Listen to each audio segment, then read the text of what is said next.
Now they're a wealthy nation, no matter what people say. Can't see China, with all their innovation, lagging behind anybody. Meet Dave, a Canadian who's lived in China for 14 years and recently moved to Singapore to work as a school teacher. Dave shared why Americans and Chinese are more similar than you think, whether China's future still looks bright, and why the US is declining as an empire. I'm Max Chernov, your insider to Expat Life. Doba. I would say Chinese and Americans are very much alike. Very much alike. Absolutely. Oh, yeah, wow. Absolutely. They both love their country. They're all entrepreneurs. They all work very hard. And, they're, even if they go live in another country, they're still American. They're still Chinese. That comes first. Whereas Canadians, I think, we're a little bit less, patriotic and stuff like that. And that's maybe because we pay so much taxes and we're bitter about it. So, what do you think, the biggest misconception about China in the world, in the West, let's put it this way? people think it's very controlled. It isn't. There's so many people. That's impossible to control that many people. And I would say that the idea that there's probably some camera watching you at every time, and there's a soldier at a corner with a scowl, and no one walks around happy. Yeah. No, people in China are very happy. They're Chinese. They're living in their own country, and they enjoy the food. They enjoy the lifestyle. Now, with that said, I'm sure there's people who are having hard times there, who are living in the outskirts of the cities and smaller cities, that life isn't easy for them, but they don't know what's on the outside either. Other than, not mentioning a couple of things like Taiwan or, some sort of Tiananmen Square, there's no issues. As a foreigner, it's just like any country you go to. There's people that like foreigners in their country, and there's people that don't. But the majority of Chinese are very welcoming. They're very, very kind. Some of the kindest people I've ever met in my life are Chinese. People would invite you on the street, come to their house, rich, poor, doesn't matter. And you go there and they give you the best that they have. You sit at some guy's house, very wealthy guy, he'll pull out a $5,000 bottle of whiskey, and he'll watch you drink it. He won't even drink any, and you go to, you hang out with the taxi drivers or something like that, having beers in front of 7-Eleven, and, they're fun, they're cordial, they have a good laugh, and they want to communicate. I think, that's one thing about Chinese, they're very open. Yeah. And, people joke around that they do ask the same questions, where are you from? How much money you make? Do you sleep with a lot of Chinese girls? Because they have misconceptions about us, right? So that's quite, interesting about China. As for the government or work and stuff like that, yeah, of course you have to go through bureaucracy, but you have to do that in any other country. And in China, they're quite, I would say, 15 years ago, they were quite nonchalant about everything.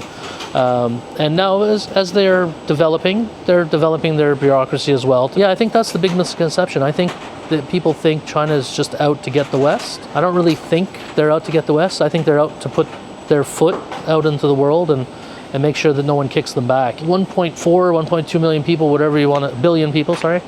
And I think they just want to have a piece of the pie and enjoy life. Governments aside, I would say the US government, the Chinese government, both have sinister plots against each other and things like that. But as a whole, as the people, they're just as nationalistic as Americans. So you didn't feel restricted living there, or constantly watched, or being no, having a freedom? I would say the frustrations that I had in China were also caused by me. Yeah. I did live there for 14 years, and my Chinese is quite poor.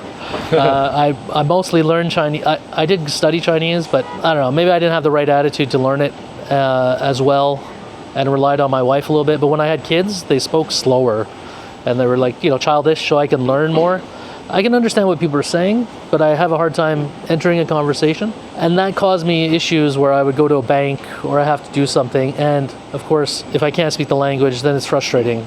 However, if I spoke the language better, I would have had an easier time. There are restrictions in a sense. As a worker, I was paying 25% of my salary in taxes and 20%, and I didn't really feel I got any of that back, in services from the government. However, if I went to the hospital, they would even, I would say they would treat me even better than the Chinese, because they would run and get somebody who spoke English. They would panic. They would see me in panic, and they'd run to get somebody, and then that person would stay with me like a ghost. And take me around, and so a Chinese person wouldn't get that service. But if I went to a bank, I have restrictions how much money I can send and things like that. But it's like in any country, I think if you don't speak the language, Yeah. you're restricting yourself. There are times when it felt that foreigners were being targeted, and I would say it felt in 2016 it started to be like that, and the government changed, of course. But I don't think it was like a mandate. You know, I just felt that things were changing, and I'm not criticizing that the government or anything, but I would say like I said, when I first came to China, it felt like the Wild West. You can pretty much do anything you want.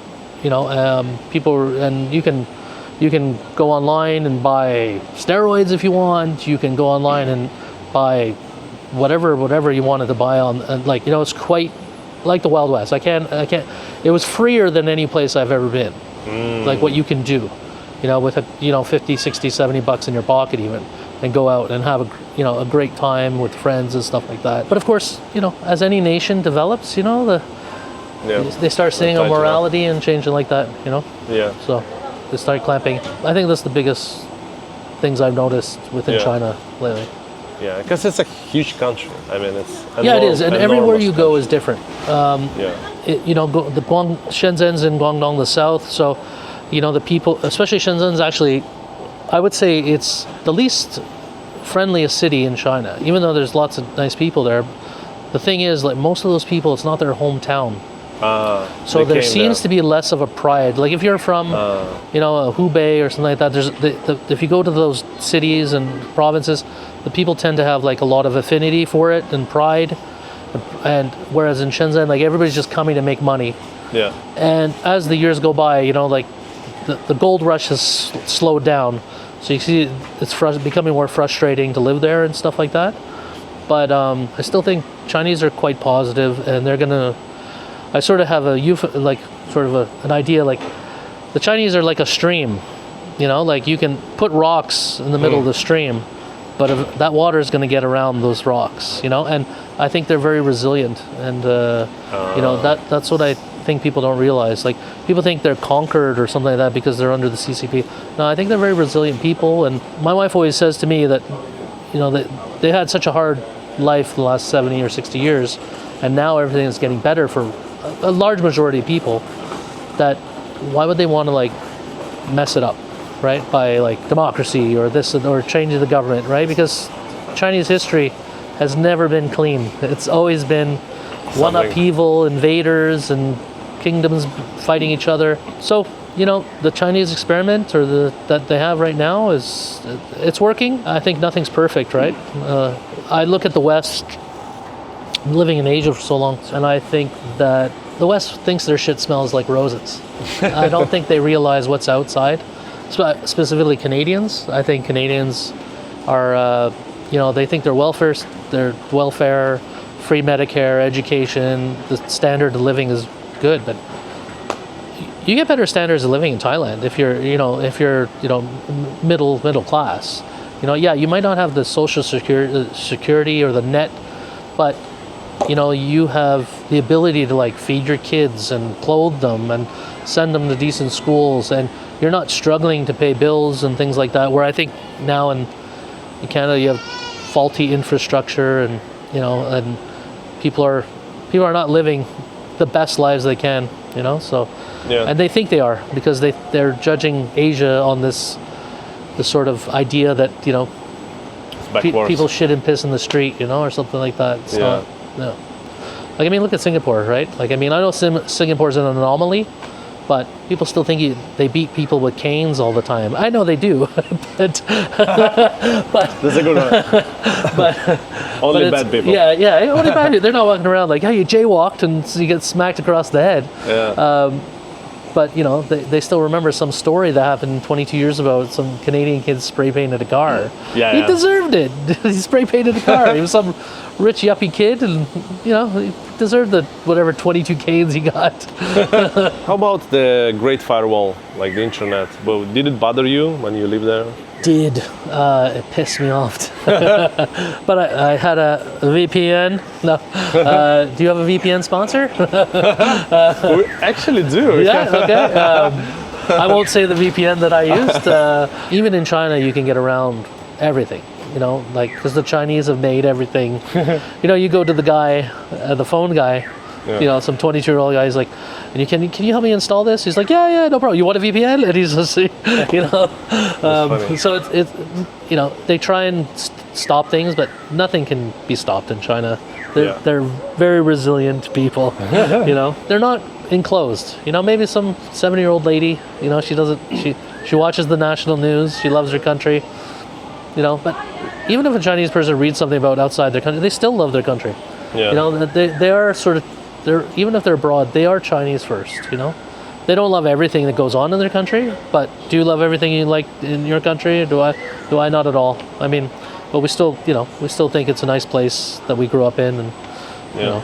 This channel is now my full-time job. But before, I worked as an engineer, brand manager, I ran a media agency. But YouTube is actually my dream job. Small team, big profits, everything is done remotely, and it aligns with my passions and values. So some of you might be also thinking to start a YouTube channel for, let's say, some additional passive or semi-passive income. So I made a video lesson for you where I break down my 5-step strategy, which helped me to grow this channel to almost 350,000 subscribers within just 2 years. I also used the same one to grow my other channel, different language, different niche, to 300,000 subscribers, and I always use the same strategy when I help my students and clients to grow their channels. I also explain how this blueprint can help you build a semi-passive income stream of at least $10,000 a month. So this lesson is packed with value, and I'll probably start selling it later, but for now I'm giving it away for free. So I'll leave a link in description, click it and grab it if it's still available.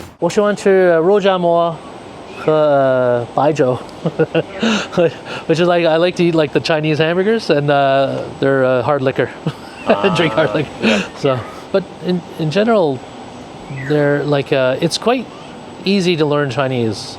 I talked to a lot of Russians that were in China, in Shenzhen. I said, how do Russians learn Chinese so fast? And they were always telling me, it's like, we learn 20 sentences. Yeah. And then we learn the 20 answers.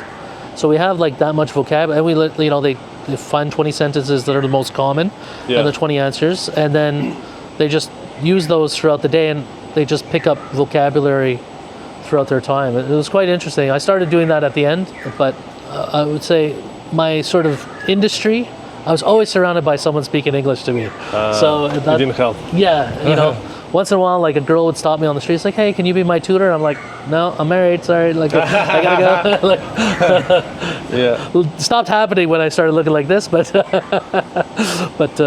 yeah, Did you obtain any habits living in China? I definitely learned how to drink beer faster.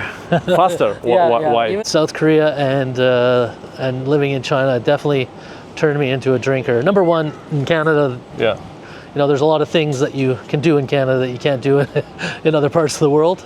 Yeah. So in that sense, you have to drink beer.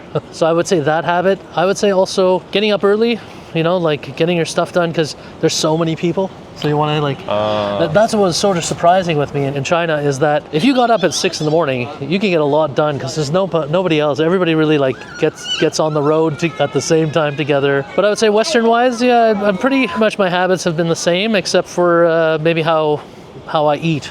You know, I used to probably eat differently, just, you know, French potatoes and French fries, and even in China mostly, you know, I like Chinese food.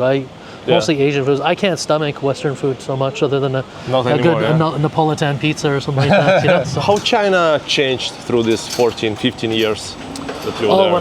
When I first got to China, it was like the Wild West. Like you can, even though the city was quite advanced compared to like even cities in the West in 2009, in North America probably think, you know, China was backwards and things like that, or behind, but it wasn't. It had a lot of positive energy, the city, because everybody was getting rich.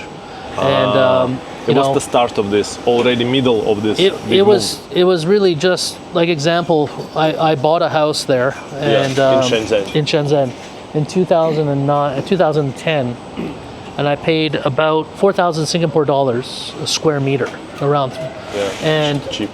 Within a month I was offered double. That's how fast it was growing. Wow. And within 3 months I could sell it for 3 times the price. Wow. So it was incremental, and I made my retirement money right there. And it's, as much as the Chinese economy is going through its dips right now, Shenzhen's not one of those cities. It's, it's still a quite wealthy city. It's still the high-tech city it's the Silicon Valley of China. So. Yeah, I went there in December. It's impressive. Very impressive. Yeah. It's like the city of the future.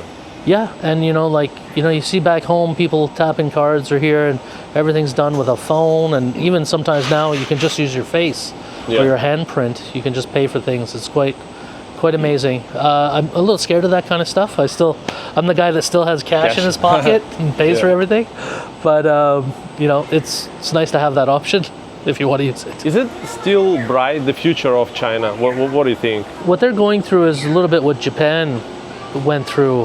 The thing is, Japan was America's friend, or is America's friend and ally.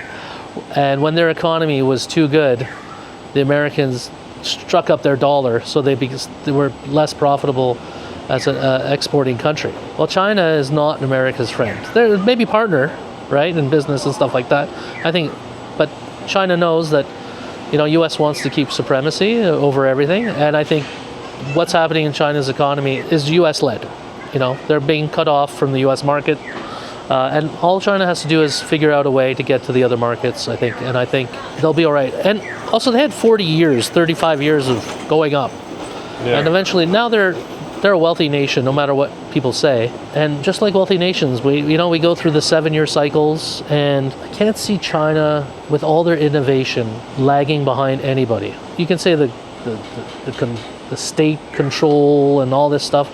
I mean, it's worked thus far, and they're not just making plastic toys for 10 cents anymore. They're making, Xiaomi smartwatches that are better than Apple Watches. They're making, good products. The AI is getting better, although, you can't ask certain questions, which is quite funny. But yeah, I think China will be all right. I know there a lot of people say they will surpass the U.S. economically, or they have maybe even now. The U.S. is sadly, don't want to say that, but it's dying. It's as an empire, as a it's trying now. It's trying to go back. Yeah, but they're Trump. broke. They're broke. They're making. Then they're going to try and let all their friends pay for it, and all their friends are broke too, right? European Union's broke, right? The only Canada's broke. Everybody's broke, right, in the West. So the amount of corruption that people don't realize how much corruption the U.S. and the Western nations have, like stealing money from the taxes. We pay an enormous amount of taxes. Yeah. I think in Canada it's, you made $100,000, you're paying $38,000 in taxes in Ontario, and even higher in Quebec. You don't get $38,000 in service because you're paying for the homeless guy who wants to drink and shoot up fentanyl in the street. Yeah. And if you walked on the street and drank a beer, you get a fine, and you're paying the taxes for him to go shoot up clean drugs. What the hell's that? I mean, I understand empathy and sympathy, but throw them on a bus, stick them in a hospital, fix them up, get them out, because they already have the rights to get welfare and unemployment. That's all. They should all get that, and the free Medicare. Other than a shelter, a place to live. So throw them in the hospital, throw them in the, back in the 80s, they cut all the things and they opened up all the loony bins and sent all the crazies on the street. Yeah, I think it's very different in countries like Singapore and China. You don't have it. Yeah. This kind of stuff. I will say one thing that China does lack in, if people think I'm just pro-China or anything, is so example, people who are handicapped or mentally challenged or things like that, there's not really a place for them as in China. Companies won't hire them, and a lot of times they're being taken care of by their grandmothers or grandfathers, and they don't have a good life or anything like that.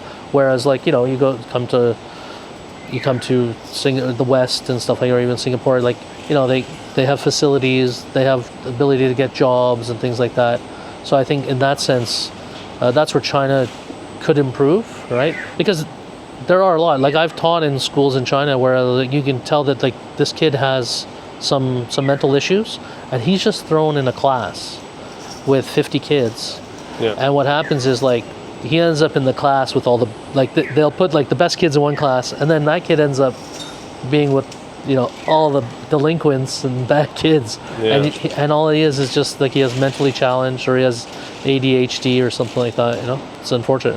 Overall, you feel happier being a foreigner expat in Singapore or in China? I have to say, Singapore, I feel happier, just because I am somebody who likes to do my own stuff. I don't want to rely on anybody. Whereas in China, I have to rely on people a little bit more. And I think, of course, it's the language that's the issue. I feel that my work-life balance is not very good in Singapore. And, I made a joke to my friend. He's like, "What's your favorite part of Singapore?" And I was like, Changi Airport, right? Because I could just like, beep, I can get in and I can, an hour and a half, I'm in Phuket, and an hour and a half, I'm back in Singapore, so easy. Because, I'd go out with a couple of friends of mine, we spend like $800. And I was like, we could have just flew to Phuket and flew back and partied for the night and probably had $100 left in our pocket. I think for that, Singapore is better for me. It's quieter too. I do like that. I do think, I cook a lot at home. I used to be grew up, from 15 to 22, I did a lot of work as a cook. So I wish the groceries were better, but I can't complain. It's too much. What's the biggest differences in daily life for you? Life in China versus life in Singapore? There's not much of a work balance and life balance in Singapore. It's very hard. Even compared to China? Oh yeah, it's very hard. It's very hard to have one here. Oh, okay. Yeah, very hard. Can you elaborate on that? Well, I get up. I like to get to work early and things like that. It's sort of my style. And so I'm either up at like around 5 in the morning, sometimes 6, depending on if I'm going to the gym before. Which I'm not right now. So, then I go to work, and schools in Singapore are very, very, very, very, very demanding. Very demanding. Even international schools. Absolutely, yeah. Really? Yeah, very demanding. No, I'm not complaining about it. I think I've become a better teacher in the last year and a half, and demanding like that. not from students, but from teachers. Demanding more. from the school, and the amount of work they put on you. Example, meetings and schedule-wise classes, and then there's also dealing with the parents. On top of having a heavy schedule, you have to deal with parents. And of course, you're dealing with kids all day. So I'm not complaining about the compensation or the job. Actually, it's quite high demand. I used to make a joke like, what's the difference between working as a teacher in Singapore and China? And I was about 3 hours of YouTube a day. And they're like, what do you mean? It's like, you could actually probably watch 3 hours of YouTube at work in China, because if you can prep and do all your stuff like a professional, and you teach your 3 or 4 max classes a day, then you're done, right? But if you're not prepared, of course you're working hard. But whereas in Singapore, I can prepare and I'm working 5-6 classes plus a meeting and plus an after-school meeting. Now that's not every day, but it's still quite a heavy schedule to go through. Transportation system is very good here, and Singapore is not very big. I would say that the fact that it's so cheap in China to travel everywhere, like a taxi and stuff like that, you're always out and about. Right? Like, example, if I came down from like Boutique Panjang downtown China, that might cost me like $8 Singapore. It's always going to be $8 Singapore, if you call a Grab, it's probably $6 Singapore. And it'll always be like that because there's so much competition. So you'll be like, oh, okay, I'll go down for an hour. Right, but when it costs you $40 to go down here and $40 to go back, you're probably like, I'm not going to go, So. But the salary is also higher in Singapore, no? But it's relative, right? So, I mean, as an international school teacher in China, you can make a very good salary there. Would be about maybe up to like 8,000 Singapore dollars. Okay. And you can make it more even. I'm just saying that's probably a good start with housing. But then you're not living in a 1-bedroom loft or a studio. Example, my friend lives in Xiamen. He has a 3-story house, and he's paying 800 Singapore dollars for that. One of the floors isn't fixed, but the other 2 are. And he's paying $800 for that. So it's not. So it's relative, right? So their good salary would be like up to 8K. Here, good salary would be. I would say 13. 13. 12, 13. like, Okay. to feel comfortable. And that's, but then, like I said, the lifestyle, food is, very cheap in China. I know people might argue the quality or things like that, but you go to the restaurants, and the restaurants are, what I can eat for 2 people here, I can probably feed 6 people in Shenzhen at a nice restaurant. Like I went to Newton. I think I spent $150 on stuff. And China, could have went to a really nice restaurant, nice chairs, air conditioning, and had roasted pig and duck and things like that. There's not a lot of Kevins or Karens either in China. No, rarely. People tend to mind their own business, because I think culturally, like if you put your nose in other people's things, it could end up badly historically, I think. So like people tend to, like, if someone's doing something wrong, like people just turn a blind eye to it. I'm not, They don't report you. Yeah, they're not like, I'm not talking about like, hitting your wife on the street or something like that, but talking about like, if we went behind that tree and urinated, they won't pull out the cameras and film you, or they probably won't like that the foreigner's doing that. But, people sort of stay away, but very friendly. That's one thing I have to say, like with all the pains or, maybe dislikes when I had in China, like living there, I would always say, like, you don't know China if you haven't been there. Like the people are super friendly, and other than cultural differences and languages and stuff like that, very nice place too. And even the person sitting on the corner street, like fixing your shoes or something like that for like $2 is like quite friendly, like cordial. They're not miserable. How would you compare Chinese and Singaporeans overall, like in a daily communicating, making friends, or like? I really enjoy my Singaporean colleagues. They're very, bubbly, and maybe it's that industry of teaching, but they all seem very, very good. And I'd say a lot of them are family oriented too. Yeah. I think that's important to be a teacher. It's sort of my thing. Like I find like if a teacher doesn't have kids, they're never a really good teacher yet. Sorry to say if you never had kids and you're a teacher, I'm not meaning that, but I'd say like you learn empathy, sympathy, and when your 11-year-old doesn't do something and you see another 11-year-old not be able to do something, you kind of understand how it works with kids. And whereas in China, very, very family oriented. In some cases, when you're working in a place I would say in some international schools in China, there is sort of like this bitterness that you can feel as a foreign teacher from a good majority of Chinese teachers. Why? Because you make higher salaries. And even though they're qualified, just as qualified as you, they're paying for the skin color. I mean by like you're also marketing. Like the parents want to see an American teacher when they're teaching American curriculum. Parents want to see, a British teacher when their kids are studying to try and get into Oxford. Which kind of makes sense, because our daughter course. goes to international school. She's in bilingual program, English, Chinese, and Chinese is taught by Chinese, and it's good for us. This proper Chinese would teach her Chinese language. But I would say like, you have some people they're excellent in English. Like they've studied in the US for 5-6 years, and they've come and they're back and they don't have an accent, and they're, and they're making maybe like, half the salary, which is still a good salary like in China.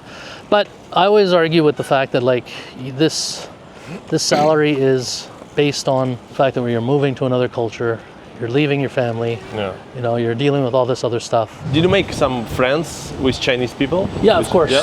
When I first got to China and it was sort of blowing up economically, everybody was interested in a foreigner that was, presentable and like, wasn't sitting in front of 7-Eleven drinking tall cans of beer all the time or something. And they were looking for opportunity as well as friendship. Some were just like, hey, I just want a friend. And then others would be like, hey, like I have this company, you speak English, I want to take it international.